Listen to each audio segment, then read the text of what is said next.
What's up everyone, welcome back to another episode of নানবিস tech gallery. তো আপনাদেরকে নতুন একটা ভিডিওতে সবাইকে ওয়েলকাম। তো আপনারা যারা আমার মতো জিনিসপত্র তৈরি করতে পছন্দ করেন তাদের জন্য এই ভিডিওটা খুবই ইম্পর্ট্যান্ট, কারণ আজ থেকে আমরা শিখব যে কিভাবে 3D প্রিন্ট করতে হয়। তো আমি ফুল একটা টিউটোরিয়াল করার চেষ্টা করতেছি, যেখানে আপনারা 3D প্রিন্ট কীভাবে করতে হয়, একবারে ফার্স্ট টু লাস্ট কীভাবে নতুন ডিজাইন তৈরি করে 3D প্রিন্ট করতে হয়, তো সেগুলো আমরা আস্তে আস্তে শিখবো। তো এই জার্নিতে সবাই আমার সাথে থাকবেন। তো আমি একটা বেসিক ফ্লো চার্ট তৈরি করেছি যে আমরা কিভাবে 3D প্রিন্ট করব। তো সেই ক্ষেত্রে আপনারা প্রথমে দেখছেন যে হাউ টু 3D প্রিন্ট। ওকে, আপনি 3D প্রিন্ট করতে চান, ওকে, সেটার জন্য আপনাকে প্রথমে সিলেক্ট করতে হবে যে আপনি কি 3D প্রিন্ট করতে চান, আপনার কি প্রয়োজন। সেই জন্য আপনাকে একটা মডেল সিলেক্ট করতে হবে। অ্যাটলিস্ট আপনি নিজের থেকে চিন্তা করে নিতে হবে যে কী জিনিস আপনি প্রিন্ট করতে চান। সেটা ডিসিশন নেওয়ার পর আপনাকে যে নেক্সট স্টেপটা নিতে হবে সেটা হলো যে আপনি নিজে জিনিসটাকে ডিজাইন করতে চাচ্ছেন নাকি আপনি অন্য কোথাও থেকে আউটসোর্স করতে চাচ্ছেন, কারণ অনলাইনে অনেক ফ্রি ডিজাইন করা থাকে। তো সেটা করতে চাচ্ছেন, তো আপনি দুটো অপশন আছে, আপনি নিজেও ডিজাইন করতে পারেন। যদি একবারে নতুন কোনো পার্টস হয় সেক্ষেত্রে আপনি নিজে ডিজাইন করাটা বেটার। আর যদি কোনো কমন কোনো পার্টস হয় সেক্ষেত্রে প্রথমে অনলাইনে দেখাটা ভালো, কারণ এগুলো অনেক পার্টসই অনলাইনে ডিজাইন করা থাকে। সেক্ষেত্রে আপনার ডিজাইনিংয়ের ঝামেলাটা নেওয়া দরকার হচ্ছে না। তো সেখান থেকে আমরা ডিসিশন নিব যে আমরা ডিজাইন করব নাকি ফ্রি আউটসোর্স করব, যে অন্য কোথাও কেউ ডিজাইন করে রেখেছে কিনা। তো আমরা এই ফ্লোচার্ট থেকে নিচে নামি, ধরেন আমরা ফ্রি ডাউনলোড করতে চাচ্ছি, সেক্ষেত্রে আমাদের মডেলটা খুঁজতে হবে যে আমরা যে জিনিসটা প্রিন্ট করতে চাচ্ছি সেটা আমাদেরকে খুঁজে বের করতে হবে। আর যদি আমরা ডিজাইন করতে চাই সেক্ষেত্রে আমাদেরকে মডেলটা ডিজাইন করতে হবে। ওকে, তারপর আমরা আইদার আপনারা ডিজাইন করেন অথবা মডেল খুঁজে পান, দেন আমাদের নেক্সট স্টেপ হলো যে আমরা একটা স্লাইসার সফটওয়্যার সিলেক্ট করতে হবে। স্লাইসার সফটওয়্যারটা হলো যে আপনি ডিজাইন নিজে করেন অথবা অনলাইন থেকে ডাউনলোড করেন।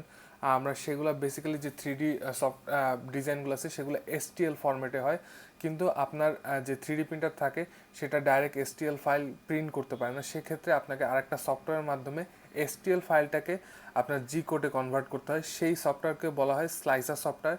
বিভিন্ন ধরনের স্লাইসার সফটওয়্যার রয়েছে, তার মধ্যে খুবই পপুলার কিছু হলো যে সিম্পলিফাই 3D, কিউরা, আইডিয়া মেকার। তো কিছু হলো যে আপনার পেইড সফটওয়্যার আছে, কিছু হলো যে আপনার ফ্রি সফটওয়্যার আছে। তো আপনাকে ডিসিশন নিতে হবে যে আপনি কোন সফটওয়্যারের মাধ্যমে আপনার যে 3D মডেলটা আছে সেটা মেশিনে ইনপুট দিবেন। তো জি কোডটা কীভাবে জেনারেট করবেন, সেক্ষেত্রে আপনি একটা সফটওয়্যার সিলেক্ট করলেন। ওকে, আপনার সফটওয়্যার সিলেক্ট করার পর সেই সফটওয়্যারে আপনার যে মডেলটা আছে সেই মডেলের STL ফাইলটা ইনপুট দিতে হবে। দেওয়ার পর আপনি 3D প্রিন্টিংয়ের সময় নানান ধরনের ম্যাটেরিয়াল ইউজ করা যায়, বেসিক্যালি সবগুলোই প্লাস্টিক। যেমন PLA আছে, ABS আছে, TPU আছে, PETG আছে, বিভিন্ন ধরনের নাইলন আছে। এগুলো বেসিক্যালি সবগুলোই প্লাস্টিক, বাট বিভিন্নটার বিভিন্ন ক্যারেক্টারিস্টিক আছে। তো এই ফিলামেন্ট নিয়ে যে আমাদের যে র মেটেরিয়ালটা 3D প্রিন্টার, এগুলো নিয়ে আমরা ডিটেলস পরে আমরা ডিসকাস করব। তো আপনাদের যে কোনো একটা ম্যাটেরিয়াল সিলেক্ট করতে হবে। ইউজুয়ালি আমরা PLA দিয়ে প্রিন্ট করি, কারণ এটা দামও কম এবং এটা সহজে পাওয়া যায়। তো আর দেন আপনার ম্যাটেরিয়ালটা সিলেক্ট করার পর আপনার সেই ম্যাটেরিয়ালটাকে সেট আপ করতে হবে। আপনার সফটওয়্যারে কিছু সেটিংস ফিক্স করতে হবে, কারণ বিভিন্ন ম্যাটেরিয়ালের টেম্পারেচার, তারপরে বিভিন্ন ক্যারেক্টারিস্টিক রয়েছে যেগুলো কিনা আমাদের সফটওয়্যারে যে স্লাইসার সফটওয়্যারটা আছে সেটা ইনপুট দিতে হবে, যে আপনার ওই ম্যাটেরিয়ালটার জন্য রিকমেন্ডেড টেম্পারেচার কত, স্পিড কত, কুলিং টেম্পারেচার কত, বেডের হিট কতটুকু লাগবে, সেগুলো আমাদেরকে স্লাইসার সফটওয়্যারে ইনপুট দিয়ে দিতে হবে। দেন আমরা আমাদের মডেলটা প্রিপেয়ার করা হলে দেন আমরা এটাকে স্লাইস করব ওই সফটওয়্যারের মাধ্যমে, জি কোড জেনারেট করব। ওই সফটওয়্যার থেকে যে আমরা ফাইলটা পাবো সেটাকে আমরা মেশিনে দিতে পারবো, এবং সেই ফাইলটা আমরা নিয়ে মেশিনে আমরা ফাইনাল স্টেপ হলো যে প্রিন্ট করব। প্রিন্ট করার পর আমাদের প্রোডাক্টটা পাবো। তো এই স্লাইসার সফটওয়্যার সেটিং এবং এর মাঝখানে অনেকগুলো ডিটেলস আছে, সেগুলো আমরা আস্তে আস্তে শিখবো। তো আজকে আমরা যে জিনিসটা দেখবো সেটা হলো যে আমরা কিভাবে ফ্রি ডিজাইনগুলো খুঁজে পাবো। তো আমরা মডেল ডিজাইন 3D মডেল ডিজাইনিংয়ে না যাচ্ছে আজকে, কারণ এটা একটা অনেক লং টাইম প্রসেস। আপনাদেরকে আমি আস্তে আস্তে কীভাবে 3D মডেল করা হয় সেটাও আমরা শিখাবো। তো সেটা একটা লং টার্ম প্রসেস, আমরা এটার জন্য আস্তে আস্তে শিখবো। বাট আজকে আমরা প্রথম দিন যেটা দেখবো যে আমরা অনলাইনে যে ফ্রি মডেলগুলো পাওয়া যায়, হাজার হাজার মডেল করা আছে। আপনার প্রয়োজনের চেয়ে অনেক বেশি মডেল অলরেডি অনলাইনে করা আছে এবং ফ্রিতে করা আছে। তো সেগুলো আপনি কিভাবে ইউজ করতে পারবেন সেটা আমরা আগে দেখবো। আর মেইন কথা হলো যে আপনারা যারা ভিডিওটা দেখছেন আপনারা চিন্তা করতেছেন ভাই আমার কাছে তো 3D প্রিন্টার নেই, আমি এগুলো দেখে কী করবো। অ্যাকচুয়ালি হলো যে থ্রি ডি প্রিন্টারটার প্রাইস এত কমে যাচ্ছে যে আগামী 2-1 বছরের মধ্যে অনেকের কাছে থ্রি ডি প্রিন্টারটা চলে আসবে, এবং অলরেডি আপনার কাছে প্রিন্টার না থাকলেও আপনার যদি কোনো ইম্পর্টেন্ট পার্ট দরকার হয় সেক্ষেত্রে আপনি ডিজাইন করে দিলে বা কোথাও থেকে ডিজাইন ডাউনলোড করে অন্যদের মাধ্যমে আউটসোর্সিং করে আপনি থ্রি ডি প্রিন্ট করতে পারেন। যেমন আমাকে ফাইল পাঠিয়ে দিলে আমি ওটা প্রিন্ট করে আপনাকে দিতে পারি, অথবা অনেকের কাছে এখন থ্রি ডি প্রিন্টার অ্যাভেলেবেল হচ্ছে, তাদেরকে আপনি ফাইল পাঠিয়ে দিলে তারা আপনাকে প্রিন্ট করে দিতে পারছে। তো ফিউচারে আপনার থ্রি ডি প্রিন্টার খুব সহজ অ্যাভেলেবেল হয়ে যাবে। তো আপনারা এটা শিখে রাখা ভালো আপনাদের গুরুত্বের জন্য, মেইনলি যারা আমার মতো বিভিন্ন জিনিস তৈরি করতে পছন্দ করেন। তো আমরা এখন দেখব যে কিভাবে আমরা আমাদের ফ্রি মডেল খুঁজে পাবো। তো সেক্ষেত্রে আমরা দুইটা সফটওয়্যার, আমি বেসিক্যালি দুইটা সফটওয়্যার মানে দুইটা ওয়েবসাইট আছে, এই দুইটা ওয়েবসাইটে আমি ঘোরাঘুরি করি। তো সেই ওয়েবসাইট দুটো হলো যে, প্রথমটা হলো যে thingiverse.com, www.thingiverse.com, thingiverse.com। আমি এটা লিঙ্কও আমার ডিসক্রিপশনে দিয়ে দিচ্ছি, আপনারা ওখান থেকে ক্লিক করলে ডাইরেক্ট এই ওয়েবসাইটে চলে যাবেন। এখানে হাজার হাজার লাখ লাখ মডেল করা আছে এবং এগুলো সব ফ্রি। আপনার প্রয়োজনীয় মডেলটা এখান থেকে আপনারা খুঁজে বের করতে হবে। সাপোজ মনে করেন যে আপনি একটা আরসি বোর্ড তৈরি করতে যাচ্ছেন, সেক্ষেত্রে আপনি এখানে সার্চ বারে লিখবেন আরসি বোর্ড, দিয়ে এন্টার চাপ দিলে আপনি বিভিন্ন আরসি বোর্ডের মডেল চলে আসবে যেগুলো অলরেডি অন্য কেউ ডিজাইন করে রেখেছে। এখানে একটা আরসি বোর্ড আছে, তারপরে এখানে একটা পপুলার আছে, বিভিন্ন হাজার হাজার মডেল আছে। এখান থেকে আপনার যদি কোনোটা মনে করেন যে আপনার প্রয়োজনের সাথে যায়, সেক্ষেত্রে আপনি এটা ডাউনলোড করে আপনি প্রিন্ট দিতে পারবেন। সাপোজ ধরেন আমি একটা আরসি কার্ড চাচ্ছি, সেক্ষেত্রে আমি লিখলাম আরসি কার, দেখেন এখানে আরসি কারের মডেলও চলে আসছে। ধরেন আপনি আরসি প্লেনই তৈরি করতে যাচ্ছেন, সেক্ষেত্রে আপনি এখানে সার্চ দিতে পারেন আরসি প্লেন। এখানে অলরেডি থ্রি ডি ডিজাইন করা বেশ কিছু আরসি প্লেনেরও মডেল করা আছে। তো এই মডেলগুলো আপনি ডাউনলোড করে আপনি থ্রি ডি প্রিন্ট করতে পারেন।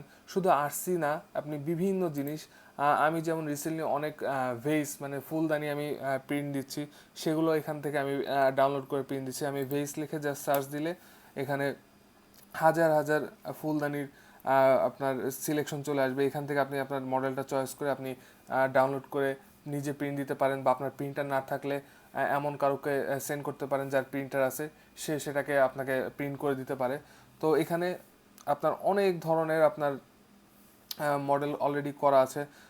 তো আপনি আপনার পছন্দ মতো মডেলটা এখানে সার্চ দিয়ে দেখবেন, আপনি যদি খুঁজে পান সেই ফাইলটা ডাউনলোড করে আপনি প্রিন্ট দিতে পারবেন। সাপোজ ধরেন যে এখানে যে ফুলদানিটা দেখতেছেন, আমি এখান থেকে একটা ফুলদানি আমি প্রিন্ট করতে চাই, সেক্ষেত্রে আমি কি করব, আমি এটা ফাইলটার মধ্যে এটা ক্লিক করব। ক্লিক করলে আপনারা দেখতে পারবেন যে এখানে ডাউনলোডের একটা অপশন আছে। তো এখানে ডাউনলোড দিলে আপনার ফাইলটা অটোমেটিক ডাউনলোড হয়ে গেল, এই যে ডাউনলোড হচ্ছে। তো এখানে আপনাকে কোনো টাকা পয়সা চাওয়া হবে না। যদি পারেন অবশ্যই একটা, যে এই ডিজাইনটা করেছে তাকে একটা অবশ্যই লাইক দিয়ে দেবেন ছোট্ট করে, তাহলে সেও খুশি হবে। আপনি আর চাইলে আপনি তাকে টাকাও ডোনেট করতে পারেন যে খুশি হয়ে, বাট আপনার কাছে যেখানে কোনো এক্সট্রা কোনো চার্জ নেবে না। তো আপনারা দেখছেন আমার ফাইলটা ডাউনলোড হয়ে গেছে। তো আমরা এই ফাইলটা এখন ওপেন করব। এই ফাইলগুলো জিপ করা থাকে, মানে কম্প্যাক্ট করা থাকে, এটাকে আপনাকে আনজিপ করতে হবে। তো আমি ফাইলটাকে আমি অন্য কোনো একটা ফোল্ডারে নিয়ে যাই। আচ্ছা, এখানে ফাইলটাকে আমরা পেস্ট করলাম। এখানে এখন আমরা এই ফাইলটাকে আনজিপ করব।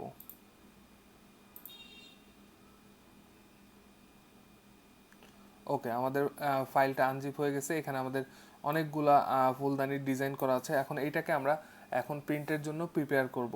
তো এখান থেকে আমি একটা ফাইল নিয়ে আমি যে স্লাইসার সফটওয়্যারটার কথা বলতেছিলাম, যে যেটার মাধ্যমে আপনার থ্রি ডি মডেলটাকে আপনি আপনার প্রিন্টারের জন্য প্রিপেয়ার করবেন, সেটাকে বলে স্লাইসার সফটওয়্যার। তো এটা আমি কারেন্টলি যে স্লাইসার সফটওয়্যারটা ইউজ করতেছি সেটা হলো যে কিউরা। এটা আলটিমেকাল কিউরা, এটা একটা ফ্রি সফটওয়্যার। তো এই সফটওয়্যারটা মোটামুটি ভালো এবং ফ্রি হওয়ার কারণে অনেকে এই সফটওয়্যারটা ইউজ করে। আমি এই সফটওয়্যারটা ফ্রি হওয়ার কারণে ইউজ করছি। তো আমরা এই সফটওয়্যারে আমাদের যে থ্রি ডি মডেলটা আছে, সেই মডেলটা যেখান থেকে যে কোনো একটা মডেল নিয়ে আমি এখান থেকে টান দিয়ে আমি আমার এই বিল্ড প্লেটের মধ্যে রাখবো। ওকে, এখানে দেখতে পারতেছেন যে আমাদের এই কিউরা সফটওয়্যারের মধ্যে আমার যে 3D মডেলটা আছে এখানে চলে আসছে। এখানে রাইট সাইডে অনেকগুলা প্যারামিটার আছে, যেমন quality, shell, infill, material, speed, travel, cooling. এগুলা আমার এই যে ম্যাটেরিয়ালটা, আমি যে ম্যাটেরিয়ালটা ইউজ করতেছি সেগুলোর জন্য এগুলা এক একটা প্যারামিটার সেট করে দিতে হবে। তো এই স্লাইসার সফটওয়্যার কীভাবে সেট আপ দিতে হয় সেটা আমি আর একটা এপিসোডে বলবো, কারণ এটা একটা বেশ কিছু সময়ের ব্যাপার, মানে সময় নিয়ে আস্তে আস্তে আপনাদেরকে বুঝিয়ে দিতে হবে যে কীভাবে এই আমি ম্যাটেরিয়ালের জন্য এই সফটওয়্যারটাকে সেট আপ করবো। তো সেটা আমি আর একটা এপিসোডে দেখাবো, অবশ্যই আপনারা ভিডিও দেখবেন, নেক্সট এপিসোডে দেখবেন। তো এখান থেকে আমি জাস্ট এই প্যারামিটারগুলো সেট করে আমি এখানে প্রিপেয়ারে চাপ দিলে এই সফটওয়্যারটা আমার 3D প্রিন্টারের জন্য জি কোড জেনারেট করবে, মানে যেটা আমি প্রিন্টারে ইনপুট দিতে পারবো। ওকে, আমাদের ফাইলটা প্রিপেয়ার হয়ে গেছে। আপনারা দেখছেন এখানে যে এস্টিমেটেড একটা টাইম দেখেছে 2 ঘন্টা 41 মিনিট লাগবে আমার এই যে 3D ডিজাইনটা আছে এটা প্রিন্ট হতে, এবং ম্যাটেরিয়াল লাগবে 13.54 মিটার অথবা 40 গ্রাম। এগুলা আনুমানিক একটা মাপ দেওয়া আছে। ইউজুয়ালি এই যে এখানে আনুমানিক যে এস্টিমেটটা দেখায় এটার থেকে একটু বেশি পরিমাণে ম্যাটেরিয়াল এবং সময় লাগে প্রিন্ট করতে। তো আমরা এই ফাইলটাকে সেভ করব, সেভ করে যে কোনো একটা ফোল্ডারে সেভ করব, যে কোনো একটা নামে সেভ করে সেই ফাইলটা আমরা একটা এসডি কার্ডের মাধ্যমে নিয়ে আমাদের প্রিন্টারে ইনপুট দিব, তাহলে আমার প্রিন্টার প্রিন্ট করা শুরু করবে। তো তো এটা আমরা থিঙ্গিভার্স থেকে ডাউনলোড করে আমরা এই মডেলটা পেয়ে গেলাম। এরকম আরও একটা ওয়েবসাইট আছে, সেটা হলো যে মাই মিনি ফ্যাক্টরি। তো এটার লিঙ্কও আমার ডিসক্রিপশনের মধ্যে দেওয়া আছে। তো এটাও একটা 3D প্রিন্টিংয়ের জন্য মডেল 3D মডেলের একটা ওয়েবসাইট। এখানে আপনারা বিভিন্ন ধরনের মডেল খুঁজে পাবেন। তো আমি বেসিক্যালি এই দুইটা ওয়েবসাইট ইউজ করি, একটা হলো থিঙ্গিভার্স আর একটা হলো যে মাই মিনি ফ্যাক্টরি। তো থিঙ্গিভার্সটা বেশি পপুলার, কারণ এখানে বেশি ধরনের পার্টস আপলোড হয়, মানে 3D মডেল আপলোড হয়। আপনারা প্রয়োজনের মতো 3D মডেল এখানে খুঁজে পেতে পারেন। তো অবশ্যই এখান থেকে ডাউনলোড করে আপনারা প্রিন্ট দিবেন। তো এইভাবে আপনারা ফ্রি বিভিন্ন মডেল দিয়ে আপনারা 3D ফ্রি মডেল নিয়ে আপনারা 3D প্রিন্ট করতে পারেন। তো আমি নেক্সট এপিসোডে দেখাবো কিভাবে বেসিক সেট আপগুলো দেয় এবং কিভাবে ডিজাইনিং করতে হয়, সেগুলো আমি পুরো ডিজাইনিং প্রসেসটা আপনাদেরকে দেখাবো, যে কিভাবে 3D প্রিন্টিংয়ের জন্য আপনার নতুন কোনো পার্টস, আপনার প্রয়োজনের পার্টস কীভাবে ডিজাইন করতে হয় সেটা দেখাবো। তো অবশ্যই আপনারা নেক্সট এপিসোড দেখবেন এবং আমার সাথে থাকবেন। যদি আমার এই ভিডিওটি ভালো লাগে অবশ্যই একটা লাইক দিবেন, আর যারা নতুন ভিডিওটি দেখছেন আমার চ্যানেল নতুন, অবশ্যই চ্যানেলে সাবস্ক্রাইব করে সাইডে যে বেল আইকনটা আছে ওটা ক্লিক করবেন, তাহলে আপনার কাছে নোটিফিকেশন চলে যাবে। তো ইনশাল্লাহ নেক্সট ভিডিওতে আমি আপনাদেরকে 3D প্রিন্টিং সম্পর্কে আরও কিছু শেখাতে পারবো। তো সবাই ভালো থাকবেন, সুস্থ থাকবেন, আল্লাহ হাফেজ।